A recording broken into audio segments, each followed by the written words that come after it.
What's up everyone? Welcome back to the channel. आज start करेंगे class 12th की accountancy के साथ। तो सबसे पहले जो पार्ट हम शुरू करने वाले हैं वो है पार्टनरशिप अकाउंट्स। क्यों सर पार्टनरशिप अकाउंट्स क्यों? देखो यार, पार्टनरशिप 30 मार्क्स कैरी करता है आउट ऑफ योर 80 मार्क्स, तो सबसे बड़ा मेजर पोर्शन यही है। और मोस्ट ऑफ द स्कूल्स में, हाफ ईयरलीज में, पीरियोडिक्स में, सब में ये पार्टनरशिप आएगा ही आएगा। तो हम लोग स्टार्ट कर रहे हैं पार्टनरशिप के साथ, और मेजर जो फोकस रखना वो कॉन्सेप्चुअल क्लैरिटी पे रखना। उसके साथ जितने भी क्वेश्चंस होंगे वो अपनी अपनी बुक से प्रैक्टिस करना, चाहे तुम एनसीईआरटी यूज करते हो, चाहे तुम डीके गोयल यूज करते हो, चाहे तुम टीएस गरेवाल यूज करते हो, कोई भी बुक यूज करते हो यार, क्वेश्चंस प्रैक्टिस करते चलना सिमिलर कॉन्सेप्ट्स के साथ। चलो आओ जल्दी से देखते हैं क्या क्या हमें पढ़ना है। Let's begin.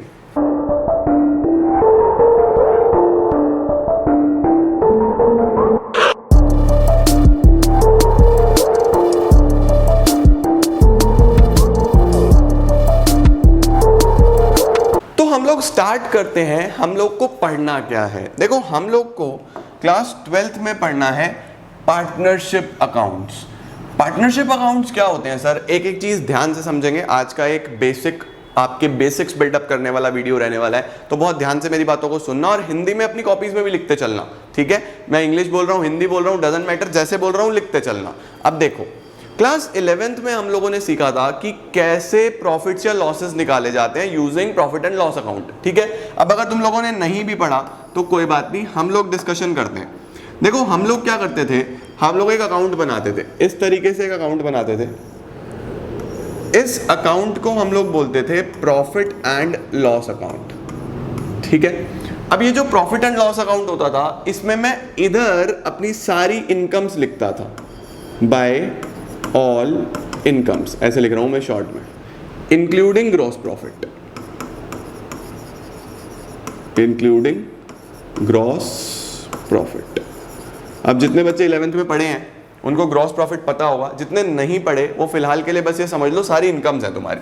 अब तुम लोग इतना इतना अर्न कर रहे हो, ठीक है? लेट सपोज मैं इसको लिख ही देता हूँ। फॉर एग्जाम्पल हमारी जितनी भी इनकम्स हैं वो हैं 3 लाख रुपए, 3 लाख रुपीज़ की हमारी इनकम होती थी।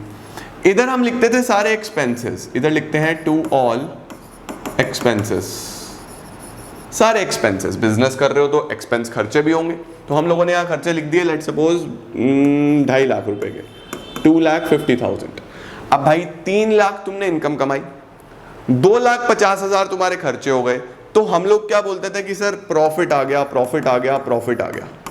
नेट प्रॉफिट कितना आ गया? 50,000 रुपीज। भाई 3 लाख की इनकम्स हैं, 250 खर्च हो गए, तो नेट प्रॉफिट कितना आया? 50,000। This is your profit. और हम यहाँ पे क्वेश्चन को खत्म कर देते थे कि ठीक है यार, एक ऑनर है, उसको इतना प्रॉफिट हुआ है, अब ये पैसा वो घर ले जाता है तो वो अपनी कैपिटल में जोड़ लेता था कि ठीक है इतना पैसा लेके मैं घर जाने वाला हूँ, ठीक है? लेकिन अभी क्लास 12th में आप लोग क्या पढ़ने वाले हो बेटा जी? आप पढ़ने वाले हो पार्टनरशिप। अब इसके साथ क्या प्रॉब्लम आती थी? ये वाला जो इंडिविजुअल है, लेट सपोज इसका नाम है चिंटू, इसका नाम क्या है? फुल खुश है, इसका नाम है चिंटू। चिंटू के साथ क्यों प्रॉब्लम आती थी? चिंटू अकेला बिजनेस करता था और अकेले बिजनेस करके उसने फिर भी 3 लाख रुपए कमा लिए पूरे साल में, लेकिन खर्चा भी 250 हो गया, तो ये 50,000 ही कमा पाया। अब इसने अपने घर का भी खर्चा चलाना है, इसको पैसे घर भी लेके जाने हैं, तो अल्टीमेटली ये बिजनेस को ग्रो नहीं कर सकता अकेला। अब तुम खुद सोचो, तुम्हारे पेरेंट्स भी बहुत सारे ऐसे हैं जो अकेले बिजनेस करते हैं, अकेला बिजनेस चलाते हैं, तो उनको भी ग्रोथ में कहीं ना कहीं प्रॉब्लम्स आती होंगी, क्योंकि अकेला इंसान कहाँ तक पैसा लगाएगा, अकेला इंसान का माइंड कहाँ तक वर्क करेगा, कई बार डिसीजंस भी अच्छे नहीं हो पाते, अकेले इंसान क्या सब कुछ मैनेज कर पाएगा? वो नहीं कर पाता। तो फिर चिंटू ने सोचा कि मैं अपनी एक फ्रेंड को अपने साथ बुलाता हूँ। इसकी फ्रेंड है चिंटी, शी इज चिंटी। इसने चिंटी को बोला कि चिंटी, मैं तो साइंस बैकग्राउंड से हूं और आप कॉमर्स बैकग्राउंड से हो, तो आप भी मेरे साथ बिजनेस में पार्टिसिपेशन कर लो। तो अब मेरा जो विजन है वो साइंस तक सीमित है, आपका विजन में आपने बिजनेस स्टडीज भी पढ़ी है, इकोनॉमिक्स भी पढ़ी है, तो आपको बिजनेस का जो नॉलेज है वो थोड़ा ज्यादा है, चिंटी ने बोला हाँ मुझे तो नॉलेज ज़्यादा है, कॉमर्स वालों में वैसे ही एटीट्यूड होता है कि हाँ यार हमने पढ़ा हुआ है यार बिजनेस, हमें सब पता है। तो इसने बोला हाँ ये तो बात सही कही तूने, मुझे सब पता है। तो अब ये दोनों मिलके जब बिजनेस करेंगे तो इनकी डिसीजन मेकिंग अच्छी होगी। दूसरी बात, जब चिंटी बिजनेस में आएगी तो चिंटी क्या करने वाली है, चिंटी कुछ पैसा भी लगाएगी, कुछ ना कुछ कैपिटल भी कंट्रीब्यूट करेगी। तो अब जब दोनों मिलके बिजनेस करते हैं तो इस बिजनेस को हमने क्या नाम दिया, पार्टनरशिप बिजनेस। ठीक है, एक पार्टनरशिप बिजनेस ऐसा बिजनेस है जिसमें दो या दो से ज्यादा लोग मिलके बिजनेस करते हैं। अब सर कितने पार्टनर्स हो सकते हैं, तो याद रखेंगे हमारे जो मिनिमम पार्टनर्स होते हैं वो होते हैं 2, और जो मैक्सिमम नंबर ऑफ पार्टनर्स हो सकते हैं वो हो सकते हैं 50। ठीक है, जो कम से कम पार्टनर्स हो सकते हैं वो 2 और ज्यादा से ज्यादा हो सकते हैं 50। सही है। अब सर ये नंबर कौन डिफाइन करता है, ये नंबर बच्चों बहुत इंपॉर्टेंट सवाल है, याद रखना। नंबर डिफाइन करता है कंपनीज एक्ट। लेकिन सर हम तो पार्टनरशिप पढ़ रहे हैं, और पार्टनरशिप का भी तो कोई ना कोई एक्ट होता होगा। यस, पार्टनरशिप का कौन सा एक्ट होता है, Indian partnership act, partnership act 1932। लेकिन जो नंबर डिफाइन करता है वो करता है कंपनीज एक्ट 2013। तो ये एक इंपॉर्टेंट क्वेश्चन बन जाता है, 1 मार्क में बोर्ड्स में भी आया हुआ है कि मिनिमम पार्टनर्स कितने, मैक्सिमम पार्टनर्स कितने, और कौन डिफाइन करता है। तो ये आप ध्यान रखेंगे। ठीक है, अब पार्टनरशिप बिजनेस का तो मतलब हिंदी में तो समझ गए। अब इंडियन पार्टनरशिप एक्ट में क्या डेफिनेशन लिखी है, आ जाओ डेफिनेशन पढ़ते हैं। क्या डेफिनेशन लिखी है, partnership is the relation between persons who have agreed to share the profits of the business. ठीक है, उन लोगों के बीच में रिलेशन जिन्होंने एग्री करा है कि हम प्रॉफिट्स को शेयर करेंगे, जैसे चिंटू चिंटी, उन्होंने कहा कि हाँ ठीक है हम प्रॉफिट्स को शेयर करेंगे। कैरिड ऑन बाय ऑल, या तो वो मिलके बिजनेस चलाएंगे, या any of them acting for all. ये लाइन सबसे इंपॉर्टेंट है। एनी ऑफ देम का मतलब कि अगर चिंटी एब्सेंट है, वो बिजनेस में नहीं आई 10 दिन से, तो जो भी डिसीजन चिंटू ले रहा है वो चिंटी के को भी एक्ट करेंगे, यानी चिंटी भी उसके लिए रिस्पॉन्सिबल होगी। ऐसा नहीं है कि वो बाद में कहे अरे भाई ये 10 दिन तो मैं आई नहीं, तो अगर लॉस हो गया तो तेरा, प्रॉफिट हुआ तो भी तेरा, ऐसा नहीं होगा। चाहे सब काम करें या एनी वन ऑफ देम, उनमें से कोई भी काम करे, एक्ट करेगा वो सबके लिए। ये बेसिक पार्टनरशिप का एक डेफिनेशन होता है। ठीक है, अब जब चिंटू और चिंटी बिजनेस करेंगे मिलके तो उसमें कॉन्फ्लिक्ट्स भी हो सकते हैं। तो ये कहा जाता है कि इन्हें एक मिलके क्या करना चाहिए, एक एग्रीमेंट बना लेना चाहिए।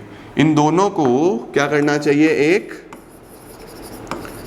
एग्रीमेंट बना लेना चाहिए। ठीक है, अब एग्रीमेंट जब बनाएंगे तो एग्रीमेंट रिटन भी हो सकता है, एग्रीमेंट ओरल भी हो सकता है, बट प्रिस्क्राइब क्या करा जाता है, रिटन होना चाहिए। ओरल में तो कोई भी बदल सकता है बाद में। तो उस एग्रीमेंट के बिहाफ पे सारे के सारे काम होने वाले हैं। सही हो गया। अब एग्रीमेंट के जो टर्म्स एंड कंडीशंस जिस डॉक्यूमेंट में लिखे जाते हैं, भाई बनाएंगे तो सारे टर्म्स एंड कंडीशंस लिखेंगे, ये लोग लिखेंगे सारे terms and conditions.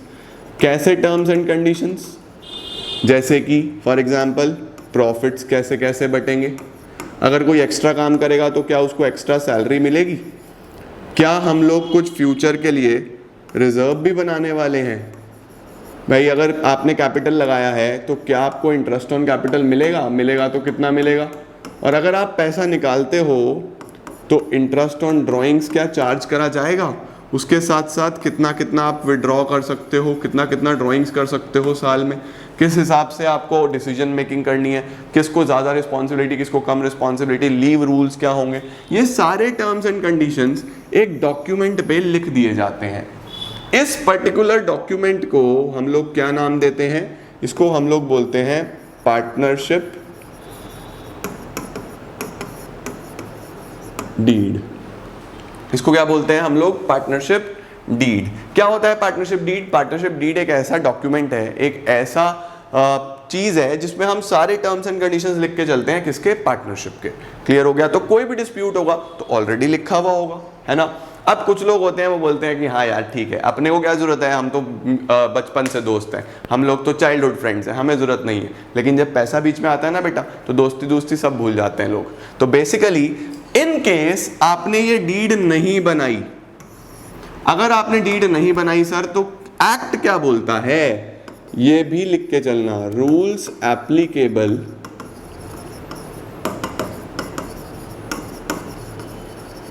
In the absence of partnership deed. Sir अगर हमने ये पार्टनरशिप डीड नहीं बनाई तो फिर क्या रूल्स चलने वाले हैं? देखो जी, क्या रूल्स चलने वाले हैं हमारे पास। सबसे पहला जो रूल है वो है प्रॉफिट्स एंड लॉसेस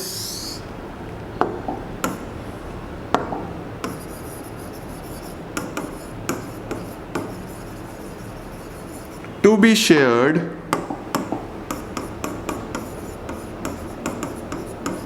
इक्वली।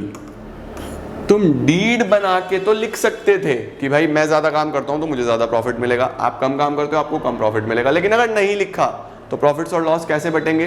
बराबर बराबर बटेंगे। नंबर 2,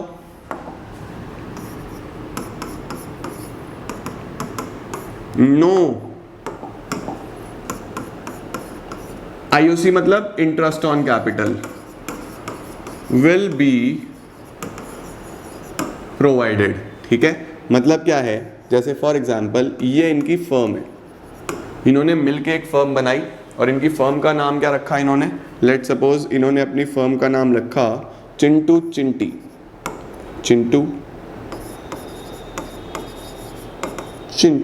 इनकी फर्म का नाम चिंटू चिंटी है। अब दोनों ने, चिंटू ने भी और चिंटी ने भी, दोनों ने ही इसमें पैसा लगाया, दोनों ने यहाँ पे कैपिटल लगाया। तो ये दोनों फर्म को बोलते हैं कि भाई अगर हम पैसा यहाँ ना लगाते और पैसा बैंक में रखते तो बैंक भी तो हमें इंटरेस्ट देता, तो आप भी हमें इंटरेस्ट दो। बात तो सही है। फर्म बोलती है ठीक है, आप डीड में लिखो और इंटरेस्ट ले लो।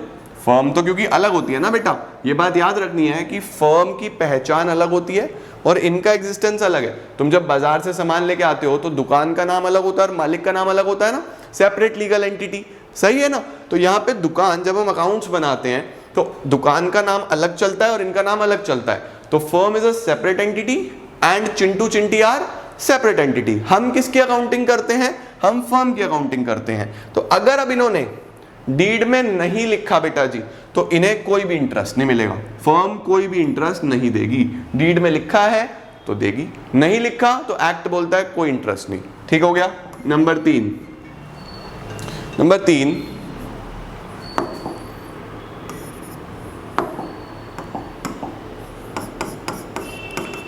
नो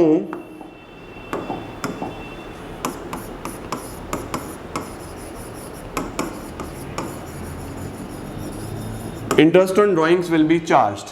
कोई भी इंटरेस्ट ऑन ड्राइंग्स चार्ज नहीं करा जाएगा। कोई भी इंटरेस्ट ऑन ड्राइंग्स का क्या मतलब है भाई? देखो, जैसे इन्होंने पैसा लगाया, कैपिटल लगाया, तो ये फर्म से इंटरेस्ट मांगते हैं ना। फर्म बोलती है अगर तुम पैसा निकालोगे, अगर तुमने विड्रॉ करा तो उस पर हमें भी इंटरेस्ट दो। फिर भाई जब तुम पैसा लगा के इंटरेस्ट मांगते हो तो अगर तुम हमारे पास से पैसा निकाल के लेके जा रहे हो, अगर तुम पैसा विड्रॉ कर रहे हो, तो इस केस में तुम लोग को किसी भी तरीके का कोई भी इंटरेस्ट नहीं दिया जाएगा, या तो डीड में लिख लो, है ना। तो इस सिनेरियो में यहां से फर्म बोलती है कि लाओ हमें इंटरेस्ट ऑन ड्राइंग्स दो, अगर तुमने पैसा निकाला है तो हमें इंटरेस्ट ऑन ड्राइंग्स भी मिलना चाहिए। तो या तो डीड में लिखा हो, अगर डीड में नहीं लिखा तो इंटरेस्ट ऑन ड्राइंग्स भी इनसे नहीं लिया जाएगा। भाई जब कैपिटल नहीं दे रहे तो ड्राइंग्स का इंटरेस्ट कैसे ले लेंगे? नंबर 4, एक्स्ट्रा काम करने के लिए किसी भी प्रकार का कोई भी सैलरी, कोई भी बोनस, कोई भी कमीशन। एसबीसी का मतलब क्या है? सैलरी, बोनस, कमीशन, किसी भी तरीके का कोई भी रेम्यूनरेशन हो सकता है। No salary, bonus, commission will be provided.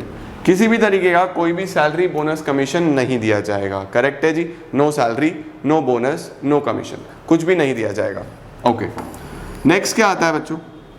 Next point, अब ये इंपॉर्टेंट पॉइंट है, this is the most important point. Interest on loan to be provided at the rate of 6% per annum. इसका क्या मतलब है कि सपोज फर्म ने इनसे कोई लोन लिया हुआ है, इन दोनों से कोई लोन लिया हुआ है, तो अब जब लोन लिया है तो इंटरेस्ट तो देना पड़ेगा ना, लोन इंटरेस्ट तो बनता है। तो ये जो इंटरेस्ट है या तो डीड में लिखा हो कितना परसेंट, 5%, 8%, 10%, 15%, डीड में लिख लो। लेकिन अगर डीड में नहीं लिखा तो ऐसा नहीं है कि इंटरेस्ट नहीं दिया जाएगा, ये दिया जाएगा।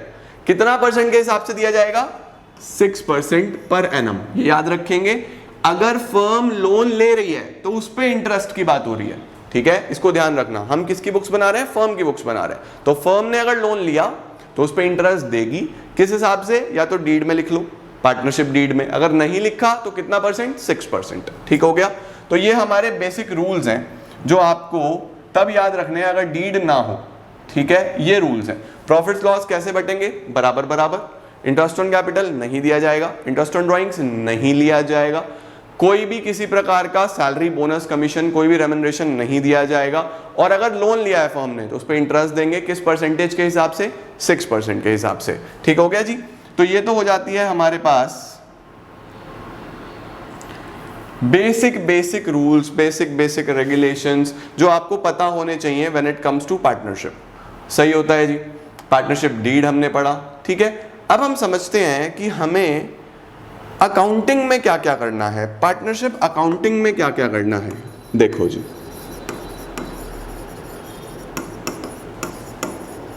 अभी जब चैप्टर खत्म होगा बेटा जी तो तुम लोग को लास्ट में इसकी सारी थियोरी के क्वेश्चंस भी डिस्कस कराऊंगा, ताकि तुम लोग थियोरी में भी उतना ही परफेक्ट हो पाओ जितना तुम न्यूमेरिकल में हो रहे हो। बट पहले आप जितनी थियोरी बेसिक है वो आपको मैंने पढ़ा दी। इसके साथ अब अकाउंटिंग पे चलते हैं।